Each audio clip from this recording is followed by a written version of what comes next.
da doutrina cristã e das suas partes principais. Pergunta: sois cristão? Responde: sim, sou cristão pela graça de Deus.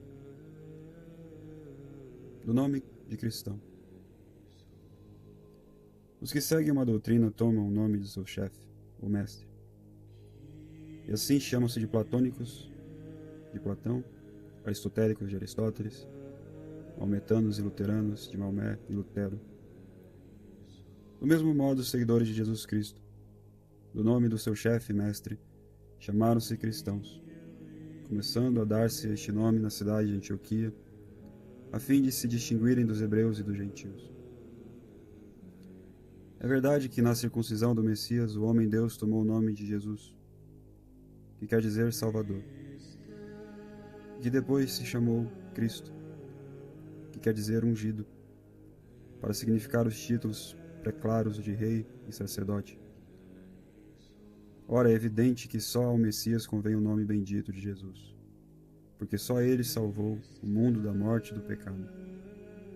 Porém, o nome de Cristo pode também competir a todo o que seja sagrado, rei ou sacerdote. A sua significação.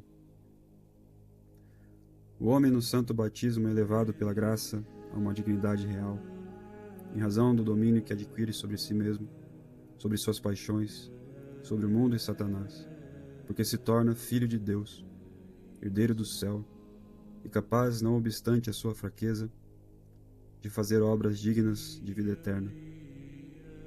Com o santo batismo, fica além disso feito sacerdote, para oferecer a Deus o sacrifício de um coração puro, contrito e humilhado. Porque aqui vemos nós a razão porque o príncipe dos apóstolos chama ao povo cristão sacerdócio real. Confira em Epístola de São Pedro, capítulo 2, versículo 9. Mas não é só por isso que nos chamamos cristãos. Pelo santo batismo, fomos enxertados como sarmentos na videira, que é Jesus Cristo, do qual recebemos a seiva, quer dizer, o Espírito que anima Jesus Cristo, e vivemos da sua vida. E como o nome de videira se dá não só ao tronco, mas também ao sarmento, assim nós, sarmentos da videira, que é Jesus Cristo, merecemos o nome de cristãos.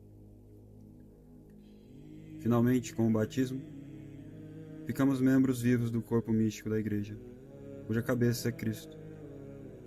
E sendo membros de Cristo, justamente nos chamamos cristãos. Daqui se vê quanto é excelente o título de cristão. Dignidade do cristão. Quando o homem diz sou cristão, deve sentir na alma um profundo sentimento de satisfação e orgulho santo. Se te perguntassem, és cavaleiro, és nobre, deputado, ministro ou príncipe, e pudesses responder que sim, não sentirias orgulho? Pois bem, os títulos mais honrosos não são nada em comparação do título de cristão. É sem dúvida honroso o título de rei, porque o rei estende o seu domínio sobre muitos povos. Mas o que é esse título, se quem o tem não é cristão? Que me aproveitaria mandar a muitos, se apesar disso fora súdito e servo das minhas paixões, ter ao meu serviço soldados e oficiais, se fora escravo de Satanás? Estimamos muito quem tem o nome de uma família ilustre ou descendente de pais nobres e famosos, e contudo, frequentes vezes, acontece que muitos, apesar de terem um nome ilustre, descenderem de pais nobilíssimos e sapientíssimos, são homens de pouco valor. De que serviu a Roboão ser filho de Salomão? Pois sendo seu pai o homem mais sábio da terra, o filho foi um nécio. Ao contrário, o título de cristão enobrece sobremaneira quem o tem, com o esplendor da graça, da justiça e da caridade. E por isso não é um mero nome, mas um sinal de que o homem foi elevado a um estado sobrenatural, superior a qualquer outro estado ou dignidade humana. Acrescente-se a isto Além do túmulo, ninguém pode usar mais as insígnias da sua nobreza, a diadema de príncipe, o apelido de uma família ilustre, a honra de ter sido filho de pais sábios. Porém, a dignidade de cristão é imortal como a alma onde está impressa. Sou cristão. Tinham, portanto, muita razão aqueles heróis dos primeiros séculos da Igreja de Jesus Cristo quando, cheios de entusiasmo, gritavam perante os tiranos: sou cristão, cristianus sum, apesar de saberem que tal confissão havia de ter a morte por única recompensa. O nobre jovem Sebastião levava ao pescoço uma medalha que muitíssimo estimava, na qual estavam gravadas as palavras: sou cristão. Este ilustre filho da igreja primitiva repetia frequentes vezes, abre aspas, o saber que sou cristão estimula-se a ser virtuoso, fecha aspas.